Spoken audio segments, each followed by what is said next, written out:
This study lamp comes with 3 intensity settings and 3 colors. um, Need to tap for changing the intensity. Just go off, then 1, 2, 3.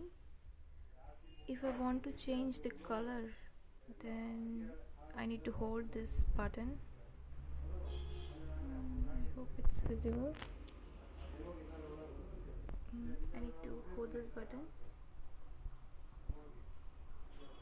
so it changes the color. 3 colors are there: yellowish, mid white, and then bright white. Okay, so all three have 3 intensity settings. It's a nice study.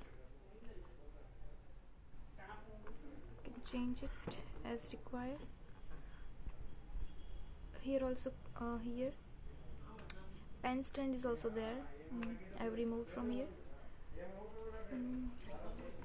Here it is, you can charge from here, and it is like a permanent off on switch is there.